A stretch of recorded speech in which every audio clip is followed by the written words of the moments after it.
안녕하세요. 저는 직보다 업이 중요한 시대에서 퍼스널 브랜딩으로 퀀텀 점프하기라는 제목으로 강연을 준비한 크리에이터 드로앤드라고 합니다.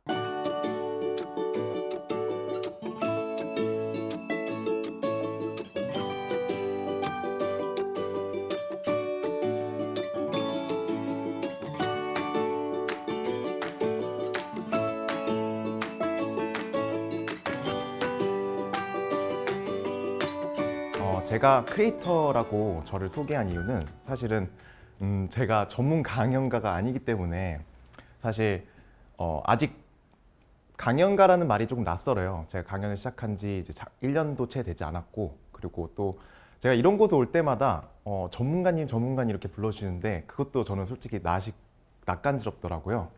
그래서 저는 항상 그 포지셔닝을 굉장히 중요하게 생각을 하는데, 이 강연을 보시는 분들에게 저는 어떤 포지션으로 다가야 되는가, 그거를 곰곰이 생각을 해봤어요.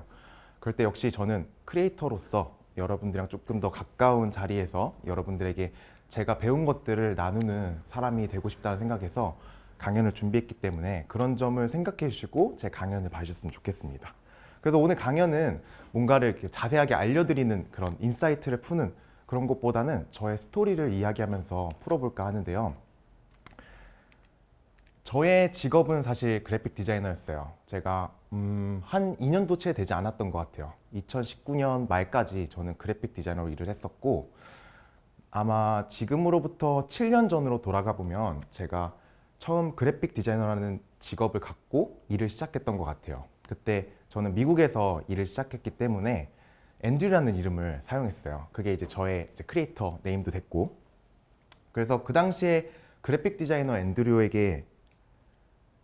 앤드류의 직업은 문구를 디자인하는 디자이너였습니다. 제가 처음 들어갔던 회사가 문구를 만드는 브랜드였기 때문에 이게 실제로 그 당시에 제가 디자인했던 문구류예요. 그래서 저의 역할은 이런 문구들을 디자인을 하고 이것들을 예쁘게 사진을 찍어서 여러분들이 잘 아시는 그 인스타그램이라는 플랫폼에 공유를 하는 역할을 했었죠. 제가 열심히 이제 제품을 디자인하고 그것들을 예쁘게 사진을 찍어서 보정해서 인스타그램에 올리기 시작을 했는데, 이게 생각보다 반응이 별로 없는 거예요. 아무래도 저희 브랜드가 인지도가 굉장히 낮은 브랜드였고, 그리고 저를 포함해서 직원이 3명 정도밖에 안 되는 굉장히 영세한 이제 회사였기 때문에 자본력도 부족했고 인력도 부족했고, 그래서 인지도도 부족한 브랜드였기 때문에 아무도 저희 이제 인스타그램 게시물에 관심 같은 거를 주지 않으셨죠. 그래서 그 점에 대해서 항상 섭섭한 마음이 들어서 제가 열심히 연구를 했었어요. 어떻게 하면 내가 찍은 사진 혹은 내가 찍은 문구류들이 더 많은 사람들에게 알려질 수 있을까, 그런 거를 고민하다가 제가 알게 된 건데, 인스타그램을 이렇게 쭉 훑어보니까 제가 발견한 게 하나가 생겼는데, 이 한국에서는 다이어리 꾸미기라고 하죠. 이제 그런 문화가 있는데 미국에도 그게 똑같은 게 있더라고요. 그래서 예를 들면은 여기 해시태그들을 자세히 보면은 뭐 플래너 러버스 혹은 뭐 플래너 에딕티드 이러면서 플래너에 중독된 사람들, 이런 재미난 해시태그들이 굉장히 많더라고요. 저는 이거를 이제 커뮤니티 해시태그라고 부르는데, 커뮤니티 해시태그는 그 해시태그를 사용하는 사람들이 관심이나 목적이 이제 뚜렷한 해시태그들을 말해요. 그래서 아, 이거구나 싶었던 저는 제가 찍은 사진들을 인스타그램에 이런 커뮤니티 해시태그들을 붙여서 공유를 하기 시작합니다. 그거를 열심히 하다 보니까 어떤 상황이 발생했냐면요. 제가 디자인한 제품들이 인스타그램에서 유행을 하기 시작한 겁니다. 그래서 이런 커뮤니티 안에서 활발하게 활동하는 유저들 혹은 블로거들이 제가 디자인한 제품들을 구매하고 그것들을 인스타그램 포스팅하고 저희 브랜드를 이제 태그하고 공유하면서 이제 더 많은 사람들에게 점점점 퍼져나가게 된 거죠. 그래서 아까 제가 말했던 그 커뮤니티 해시태그 안에서 저희 브랜드의 인지도가 점점 상승하게 됩니다. 그렇게 인스타그램으로 어느 정도 인지도가 올라가니까 어떤 일이 발생했냐면요. 이게 버즈피드라는 웹사이트인데 한국에서는 인지도가 좀 낮아요. 근데 그 미국에서는 젊은 층에 굉장히 인기가 많은 웹사이트, 그리고 미디어 회사 중에 하나인데요. 유튜브 구독자가 무려 2천만 명입니다. 그러니까 그 정도로 굉장히 영향력이 있는 웹사이트고 미디어 회사인데, 거기서 제가 디자인한 제품이 무려 3개나 이제 추천 제품으로 올라가게 된 거예요. 사실은 여기에 이제 다른 제품군들도 올라가는데 대부분 이제 인지도가 높고 이제 큰 회사들에서 만든 제품군이었거든요. 거기에 진짜 한국에서 온 진짜 이름도 모르는 그런 디자이너가 디자인한 제품이 여기에 올라갔다는 게 저는 너무 신기했거든요. 그때부터 저는 느꼈던 것 같아요. 이 인스타그램의 힘이 정말 엄청나다는 거를. 이뿐만이 아니라 안소로폴로지라는 이제 유명한 편집자 브랜드가 있는데 거기에 온오프라인 매장에 저희 제품이 입점을 하게 되는 겁니다. 그러면서 더 많은 바이어들이 저희 브랜드를 알게 되고 더 많은 바이어들을 만나서 더 많은 스토어에 입점을 하게 돼요. 그러다가 나중에는 미국 지상파 방송국 투데이쇼에 제가 디자인한 제품이 또 소개가 되는 일까지 생깁니다. 사실 정말 직원 3명의 이 작은 회사에서 만든 그 브랜드, 그리고 정말 인지도도 없어서 아무도 관심을 갖지 않았던 그 브랜드가 인스타그램을 통해서 사진을 공유하고 그게 퍼져나가면서 이렇게 큰 나비 효과처럼 결과를 만들어내는 거죠. 그래서 저는 그 공로를 인정받아서 그래픽 디자이너 앤드류는 시니어 디자이너라는 타이틀을 갖게 됩니다. 그래서 저는 굉장히 행복했어요. 자부심도 가졌고. 그런데요, 직업이라는 단어는 직과 업이라는 2글자로 구성되어 있다는 거 아시나요? 이거를 자세히 이렇게 살펴보면은 직이라는 것은 사장, 부장, 팀장, 차장, 과장, 대리 같은 직함을 이야기해요. 그리고 업이라는 것은 자신의 적성과 능력에 따라서 종사하는 일을 말합니다. 그래서 저의 직업을 정리해 보자면 저의 직은 그 당시에 시니어 디자이너였어요. 그리고 저의 업은 디자인이었던 거죠. 그런데 그 당시에 저는 이 시니어 디자이너라는 직에 굉장히 취해 있었던 것 같아요. 아, 그래, 내 밑으로 이제 다른 후배 디자이너들도 들어오고, 아, 내가 이렇게 브랜드를 키워가지고 내가 이 회사의 시니어 디자이너구나 라는 자부심을 갖고 일을 하기 시작했는데, 어느 날 제가 그 회사에서 하루아침에 해고가 됩니다. 이게 미국이 정말 무서운 게요, 이런 것은 얄짤없어요. 저희 나라는 뭐 정이라고 해가지고 좀 사람들을 좀 봐주고 이런 일이 있는데, 미국은 워낙 그 취업에 대한, 그리고 일에 대한 거에서 프로페셔널하게 작용을 하기 때문에 뭐 일이 잘 안 된다 혹은 회사와 결이 맞지 않는다 그러면은 바로 해고를 시키는 일이 다반사입니다. 그래서 저도 그때 하루아침에 그 회사에서 내가 정말 열심을 다해서 3년 가까이 일했던 회사에서 하루아침에 잘리게 되면서 크나큰 충격을 받게 되는데요. 이 사건을 통해서 제가 알게 된 거는 4가지입니다. 첫 번째, 회사는 나를 책임져 주지 못한다. 그리고 2번째, 직보다 업이 훨씬 더 중요하다. 그래서 제가 하루아침에 갑자기 직업에서 직자가 없어지니까 업이 넘더라고요. 근데 저의 업은 디자이너잖아요. 하지만 앤드류라는 디자이너 아는 사람은 이 세상에 별로 없어요. 저희 회사뿐이죠. 그래서 그때 느꼈습니다. 아, 나의 브랜드를 키워야 되는구나. 왜냐면 내가 우리 인지도가 없던 회사의 브랜드의 인지도를 키웠는데 나의 브랜드는 전혀 키우지 않았구나. 그때 저는 깨달은 거죠. 그러면 내가 이 회사의 브랜드를 키운 방법으로 나의 브랜드를 키울 수 있지 않을까라는 생각을 하게 됩니다. 그게 이제 4번째, SNS를 이용하면 누구나 브랜딩이 가능하다였어요. 그래서 저는 이 4가지를 깨닫고 제 삶에 적용을 시키게 됩니다. 그래서 디자이너 앤드류를 어떻게 인스타그램에서 포지셔닝 할 것인가.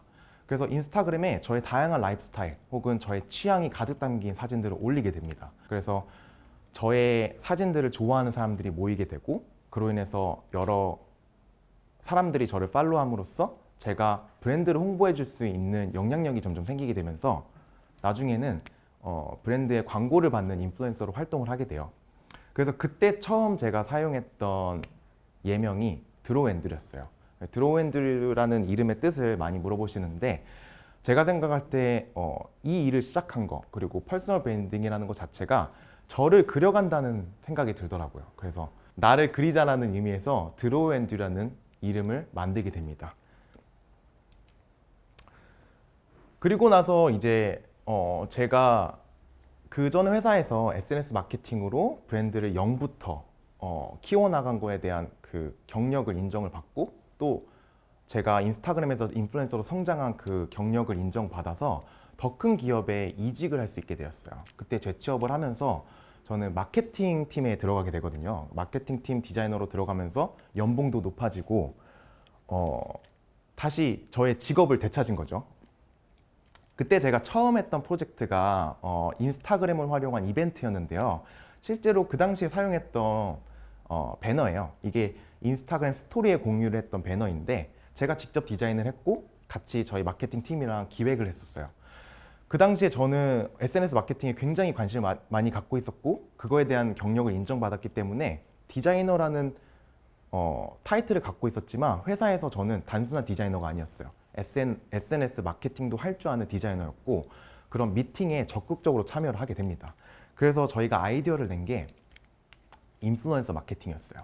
저도 인플루언서로 활동하면서 이 인플루언서 마케팅이 얼마나 커지고 있는지를 실감했기 때문에 우리도 이 인플루언서를 적극 활용해서 우리 브랜드를 알려야 된다라고 회사에 적극적으로 제안을 했고 그 회사가 인테리어 관련 이제 그 제품을 만드는 브랜드였기 때문에 저희는 인플루언서 중에서도 인테리어에 영향력을 갖고 있는 인플루언서를 모색하기 시작합니다. 그렇게 만난 인플루언서가 크리스 러브 줄리아라는 이제 채널을 운영하고 있는 이 부부 인플루언서인데요. 이분들을 저희가 섭외를 해서 인스타그램 이벤트를 돌린 거죠. 근데 그 결과 3개월 만에 팔로워가 5만 명에서 10만 명이 되는 쾌거를 이루는데요.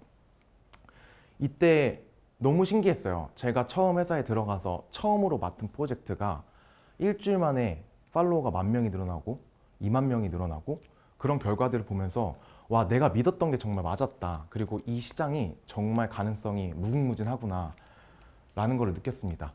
하지만 저는 그걸로 만족할 수 없었어요. 같은 실수를 하고 싶지 않았거든요. 그 당시에 회사에서 저를 보는 눈빛은 정말 아직도 잊을 수가 없는데요. 매니저님이 저를 정말 예뻐하셨어요. 디자이너인데 디자인도 잘하고 마케팅도 잘하는 친구가 어떻게 우리 팀에 들어왔을까? 그러면서 저를 굉장히 많이 챙겨주시고 저희 연봉도 높아지고 저한테 늘 이제 가장 좋은 자리에 좋은 컴퓨터를 해주셨는데 저는 속으로 생각하고 있었죠. 나는 2번 다시는 속지 않을 거야. 회사에 더 이상 속지 않을 거야. 라는 생각 가지고 있었고 그때부터 회사에 만족하지 않고 저의 업에 투자하기 시작합니다. 그때 시작했던 게 퍼스널 브랜딩이고 그 당시에 유행했던 유튜브라는 플랫폼으로 이제 제가 옮기기 시작하는데요. 그때 제가 처음 만들었던 컨텐츠가 이런 컨텐츠예요. 그래서 제목을 보시면 미국 인턴에서 인스타그램 인플루언서가 된 과정 혹은 당신의 인스타그램 팔로워가 늘지 않는 이유, 노출이 잘 안 되는 인스타그램 게시물의 비밀. 보시면 아시겠지만 제가 어떻게 인플루언서로 성장을 하게 되었는지 그리고 회사 SNS 마케팅을 어떻게 하면 좋을지 그리고 개인으로서 SNS로 어떻게 퍼스널 브랜딩을 하면 좋은지에 대한 컨텐츠를 나누기 시작한 거죠. 저는 이때 저의 목적은 간단했던 것 같아요. 나의 스토리가 누군가에게 도움이 됐으면 좋겠다. 누군가에게 동기가 돼서 나처럼 이렇게 SNS를 잘 활용해서 퍼스널 브랜딩 하면 좋은 결과를 만들 수 있다 라는 이야기를 전달하고 싶었어요. 이 메시지는 제가 나중에 좀 더 자세하게 다뤄볼게요. 그래서 그 컨텐츠로 시작했던 게 저의 드로앤드루 채널입니다. 지금은 다양한 자기 개발로 확장을 해서 다양한 컨텐츠들을 만들고 있는데요. 이게 참 재밌는 게요. 성공하는 사람들은 다 이제 시련이 있나 봐요. 제가 열심히 활동하고 있는데 갑자기 저의 취업 비자 연장이 거절이 되는 겁니다. 그래서 제가 급하게 한국으로 귀국을 하게 됐어요. 그래서 제가 2019년 11월에 귀국을 했는데 여러분도 아시다시피 제가 귀국을 하고 2달 뒤에 한국에 코로나가 퍼지게 됩니다. 그러면서 저의 취업길도 막히게 된 거예요. 근데 그때 저는 저의 그 당시 월 수익이 유튜브 이제 조회수 수익이 전부였거든요. 근데 그때 저는 뭔가 자신이 있었던 것 같아요. 왜냐면 예전에 제가 하루아침에 직을 잃었을 때랑 지금이랑은 달랐던 이유가 저에게는 드로앤드라는 채널이 있었고 드로앤드라는 퍼스널 브랜드가 있었기 때문이에요. 그래서 저는 취업이 안 되는 걸 굴하지 않고 저의 컨텐츠를 계속 만들어 나가기 시작합니다. 그래서 그때 만들었던 컨텐츠들이 SNS 마케팅, 그리고 퍼스널 브랜딩, 그리고 자기 개발 컨텐츠를 꾸준히 만들었고 이 과정을 통해서 저에게 많은 기회들이 생겨났는데요. SNS 마케팅 컨텐츠를 만드니까 저한테 기업 컨설팅이 들어오고 사내 강연 요청이 들어오기 시작했어요. 그리고 퍼스널 브랜딩을 통해서 이제 그 퍼스널 브랜딩이라는 주제로 강연을 하게 됐고 코칭을 하게 됐고 또 온라인 클래스를 만들게 됐고 그리고 자기 개발 컨텐츠를 올리다 보니까 그거를 통해서 브랜디드 컨텐츠 요청들이 많이 들어오게 됐고요.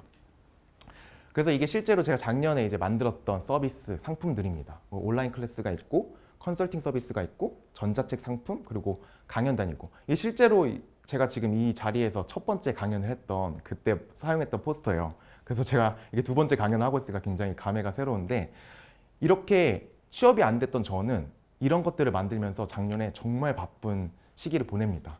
그랬더니 글쎄요, 참 재밌었던 게 저의 컨텐츠들이 주목을 받으면서 되게 아직도 꿈만 같은데 제가 항상 우러러 보던 사람들을 만나게 됐어요. 여기 보시면 심사임당님도 만났고, 부자언니 유수진 대표님도 만났고, 김미경 선생님도 만났고, 여기 이매진 배우님이랑 이재용 아나운서도 만나서 인터뷰를 하게 됐는데, 1년이 지나고 나니까요, 저에게 어떤 일이 일어났냐면 2019년에 저에게 수익은 월급밖에 없었거든요. 근데 1년이 지나고 나니까 저에게 이렇게 다양한 수익 수단이 생긴 거예요. 저는 이게 너무 신기했습니다. 사실은 제가 말해놓고도 이렇게 될 줄은 몰랐었거든요. 그러니까 퍼스널 브랜딩이 중요하다고는 얘기했지만 어떤 결과가 나올지 사실 예상을 못했는데, 이런 결과물이 나오니까 그때 또 저의 병이 도진 거죠. 사람들에게 알려야겠다. 사람들에게 알려줘야겠다. 그래서 이런 콘텐츠들이 제 유튜브에 나오게 됩니다. 그때 제목이 퇴사 후 6개월 만에 월 1,000만 원을 벌기까지, 그 과정을 공유했던 영상, 그리고 혼자서 6개월 동안 1억을 벌고 배운 것들, 그러면서 그 당시에 저의 수익이 갑자기 확 늘어나면서 제가 느낀 감정들, 이 과정에서 배운 것들을 공유했더니 또 이게 조회수가 굉장히 잘 나오면서 저의 채널이 한 번 더 성장을 하는 계기를 맞게 되죠. 이 과정을 통해서 배운 거는 하나입니다. 소셜미디어에 내가 어떤 컨텐츠를 올리냐에 따라 나에게 돌아오는 기회가 달라진다. 저는 여러분이 이 강의를 듣고, 이 강연을 듣고 이거 하나만 기억해 주셨으면 좋겠어요. 내가 소셜미디어에 어떤 컨텐츠를 올리냐에 따라 나에게 돌아오는 기회가 달라진다는 거. 그래서 저는 새로운 채널을 또 시작했어요. 제가 한 3개월 전에 시작을 한 채널인데, 마세스비라고, 제가 아무래도 디자이너 출신이고 인테리어에 관심이 많다 보니까 이런 인테리어 브이로그를 올리는 채널을 시작했는데, 이게 벌써 구독자가 3만 명이 넘었어요. 지금은 한 3만 5천 명 정도 돼 있는데, 지난달에는 또 이제 한국 국내에서 노하우 스타일 카테고리 안에서 이제 급상승하는 채널 1위에 또 자리 잡기도 했고, 사실은 마세스도 똑같습니다. 마세스 안에서 제가 라이프스타일 컨텐츠, 그리고 인테리어 디자인 컨텐츠, DIY 컨텐츠를 올리다 보니까 저에게 찾아온 거는 라이프스타일과 관련된 브랜디드 컨텐츠, 그리고 인테리어 디자인, 외주 작업이라든지 브랜드 콜라보 요청도 왔고, 그래서 DIY로 이제 앞으로 상품들도 만들어서 판매할 예정입니다. 저에게 많이 물어보세요. 퍼스널 브랜딩이 뭔가요? 이상적인 퍼스널 브랜딩이 뭘까요? 그럼 저는 항상 이렇게 대답합니다. 내가 만드는 컨텐츠 분야에서 영향력을 갖는 것이죠. 아까도 제가 얘기했지만 제가 어떤 컨텐츠를 올리냐에 따라 앤드류라는 사람은 똑같은데 저에게 돌아오는 기회는 달라지는 거죠. 그래서 내가 그 분야의 영향력을 갖고 있어야 그게 저는 이상적인 퍼스널 브랜딩이라고 생각을 합니다. 그러면 저에게 이런 질문을 많이 하세요. 그럼 저는 어떤 컨텐츠를 올려야 될까요? 그때 제가 말씀드리는 게 당신의 퍼스널 브랜드를 생각해 보아야 됩니다 라고 말씀드려요. 퍼스널 브랜드라는 거, 퍼스널 브랜딩을 한다는 거, 저에게는 좀 쉬운 과제였어요. 왜냐면 제가 그래픽 디자이너였고 브랜드를 디자인하는 사람이었고, 그리고 저는 디자이너 출신이었기 때문에 제가 회사를 다닐 때 혹은 제가 학부 시절 때부터 저의 포트폴리오를 만들고 저희 웹사이트를 만드는 것 자체가 저는 하나의 브랜딩의 과정이라고 생각했거든요. 그래서 저는 저라는 브랜드에 대해서 오랫동안 생각해 왔던 것 같아요. 근데 보통 일반 분들은 그거를 혼자서 생각하시는 게 굉장히 어려우시더라고요. 그래서 제가 가장 쉽게 퍼스널 브랜딩을 설명하기 위해서 만든 공식인데요. 첫 번째가 페르소나, 그리고 목적, 컨텐츠, 이 세 개가 합쳐졌을 때 저는 퍼스널 브랜드가 완성이 된다고 생각을 합니다. 그래서 하나씩 살펴보면, 페르소나는 나는 누구인가를 이야기합니다. 그리고 목적은 무엇을 하는가, 나는 무엇을 하는가, 그리고 콘텐츠는 나는 그것을 어떻게 하는가, 이걸 컨텐츠로 보여주면 퍼스널 브랜드가 완성이 되는 것이죠. 제가 이렇게 말씀드리면은 이게 잘 이해가 안 되실 수도 있을 것 같아서 여러분들이 잘 아시는 분들로 예시를 좀 가져왔는데요. 첫 번째가 백종원입니다. 백종원 대표님은 너무 많이 아시죠? 이분을 제가 저의 그 공식에 맞춰서 페르소나 목적 컨텐츠를 한번 짜봤는데요. 백종원이라는 페르소나는 이웃집 아저씨 같은 모습에 충청도 사투리를 쓰는 외식 경영 전문가이자 요리 연구가라는 페르소나를 가지고 있어요. 사실 이 문장만 들어도 딱 이분이 떠오르잖아요. 저는 그게 나는 누구인가, 백종원이라는 사람은 누구인가의 페르소나인 것 같아요. 그리고 이분의 목적은 간단합니다. 외식 프랜차이즈를 경영한다. 그리고 요리를 연구하고 가르친다. 그랬기 때문에 컨텐츠, 나는 그걸 어떻게 하는가? 그렇기 때문에 이제 백종원님은 TV 프로그램 백종원의 골목식당, 그리고 유튜브 채널 백종원의 요리비책, 그리고 도서 백종원의 장사 이야기, 이런 컨텐츠를 만들고 계신 거죠.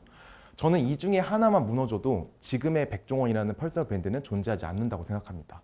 예를 들어서 백종원님이 인테리어 컨텐츠를 만들었다면 저는 백종원님이 인테리어 쪽으로 알려진 사람이라고 생각을 해요. 근데 이분이 이런 컨텐츠를 만들고 있기 때문에, 이런 목적을 가지고 이런 컨텐츠를 만들고 있기 때문에 우리가 생각하는 그 백종원이라는 퍼스널 브랜드가 완성이 된 거죠. 또 한 분을 가져왔는데요. 김미경 선생님 다 아시죠? 제가 너무 존경하고 좋아하는 분이신데, 제가 이분의 페르소나를 이렇게 정리해봤어요. 친언니같이 때로는 독서를, 때로는 따뜻한 조언을 해주며 사람들을 울고 웃기는 스타 강사. 그리고 이분의 목적은 여성들의 자기개발을 장려한다. 청년들의 꿈을 응원하며 동기부여한다. 그렇기 때문에 김미경 선생님이 만드는 콘텐츠가 이제 김미경 쇼, 그리고 유튜브 채널 MKTV, 그리고 도서 언니의 독설, 이런 콘텐츠들이 만들어지는 것이죠. 그래서 김미경 선생님이라는 퍼스널 브랜딩도 이렇게 페르소나, 목적, 콘텐츠로 구성되어 있기 때문에 지금의 김미경 선생님이라는 사람이 존재할 수 있었다고 생각을 합니다. 그럼 제가 한 분 더 소개해 드릴게요. 강영욱 씨, 다 아시죠? 이분의 페르소나도 굉장히 깔끔해요. 짧은 머리에 남자다운 외모와 상반되는 상냥한 말투를 가진 동물훈련사. 그리고 이분의 목적은 반려동물을 훈련한다. 그래서 반려인들에게 훈련법을 가르친다. 그래서 이 목적에 맞춘 컨텐츠를 만들고 계신 거죠. 그래서 개는 훌륭하다. 강영웅의 보듬TV, 그리고 당신은 개를 키우면 안 된다. 이런 컨텐츠를 만들고 계시기 때문에 강영웅이라는 퍼스널 브랜드가 더욱 이제 두꺼운 브랜드로 자리 잡을 수 있었던 거죠. 그래서 여러분들도 한번 생각해 보시는 겁니다.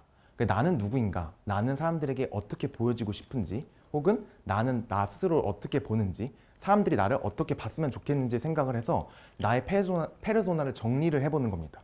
그리고 이 페르소나가 갖고 있는 목적은 뭘까? 나는 어떤 일을 하는 걸까를 생각해 보세요.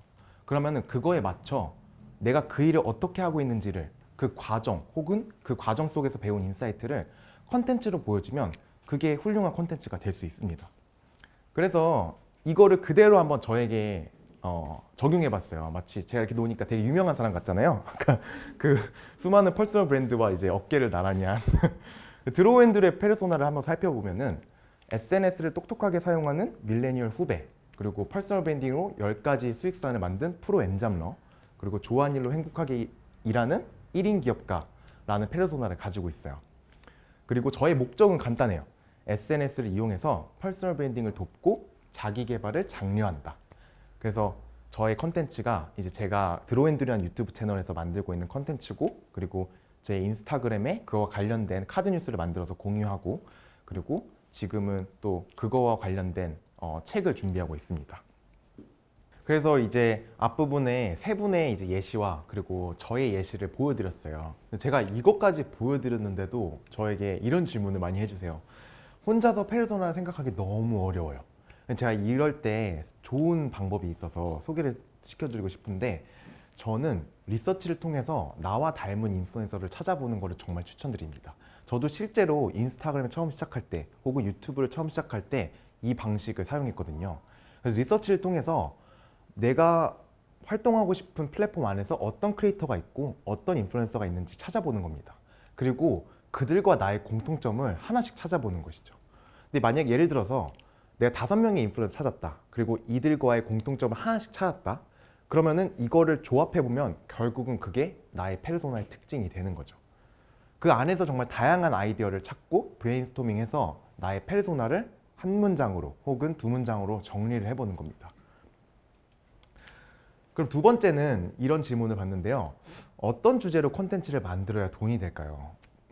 이 돈이라는 거 굉장히 중요하죠. 저한테도 이 돈이라는 거는 굉장히 좋은 동기의 하나라고 생각을 해서 수익화에 대한 부분에 절대 부정하는 부분이 아닌데, 제가 드리고 싶은 얘기는 어떤 주제를 선정하더라도 사람을 모으면 수익화가 되더라고요.